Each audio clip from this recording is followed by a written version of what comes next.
All right, we begin with a live look for you. This is the United Senate in Chicago. Of course, that's where day 3 of the Democratic National Convention is getting underway today.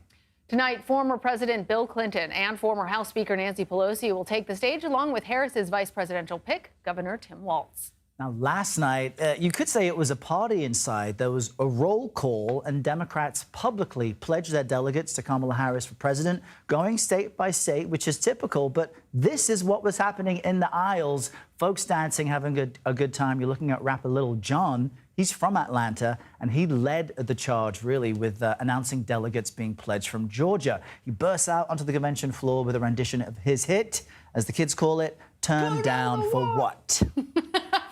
What really captivated the crowd, though, were the speeches. The crowd heard from an impassioned former President Barack Obama, and the speech from his wife, former First Lady Michelle Obama, was received with tremendous enthusiasm as she made her case for Kamala Harris.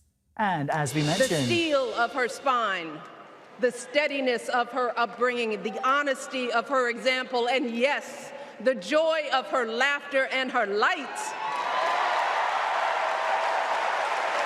It couldn't be more obvious. Of the two major candidates in this race, only Kamala Harris truly understands the unseen labor and unwavering commitment that has always made America great. If we work like we've never worked before, if we hold firm to our convictions, we will elect Kamala Harris as the next president of the United States. And as we mentioned, Harris's VP pick, Tim Walz, will take the stage tonight to formally accept the nomination for vice president. The campaign says the speech will formally introduce him and, in their words, quote, highlight the values he learned growing up in a small town in Nebraska, which shaped his service in the National Guard as a teacher, football coach, member of Congress, and governor. CBS News campaign reporter Aaron Navarro joins us from Chicago. He's covering the convention. So, Aaron, which Obama had the stronger speech? As I watched last night, the former First Lady had more laugh lines, more standing ovations. She coined this soundbite about black jobs. But from your view, who really made the biggest impact?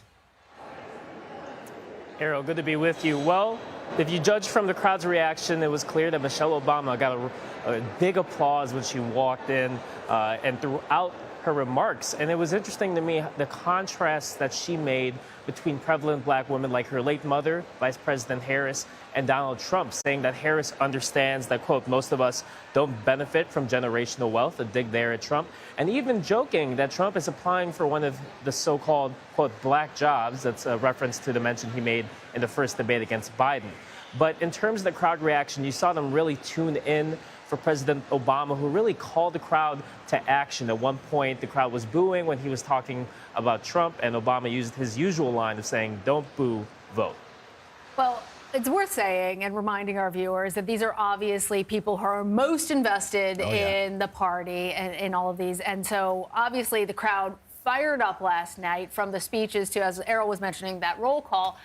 We wanted to do it side by side of the DNC and the RNC, just to give everybody a reminder. This is how the RNC roll call went versus the DNC.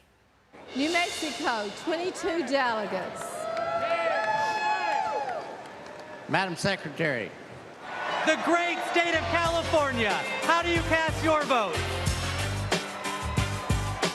My name's Governor Gavin Newsom.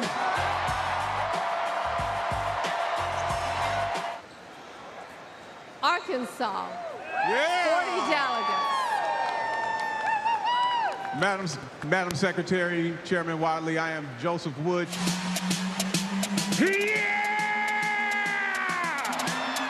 Ladies and gentlemen, we are here tonight to officially nominate Kamala Harris for president. So, Aaron, clearly a divide in how boisterous the enthusiasm was in the participants. What does that actually mean, though, when it comes to voters in battleground states? Yeah, so it was clear that right now, Democrats, the Harris-Walz ticket does have a lot of enthusiasm. In addition to the busy roll call, the Lil Jon featured roll call that you just played, Harris was in a rally in Milwaukee in the Fiserv Arena where the Republican National Committee was held. This will be a base versus base election, though. Donald Trump has had over 10,000 people at his rallies multiple times in the past year. They have been tuned in and ready to mobilize for him. And now that Harris is at the top of the ticket, it's more Democrats catching up and maybe surpassing them. But we'll see in 2.5 months. All right, Aaron Navarro, thank you. Thanks, Aaron.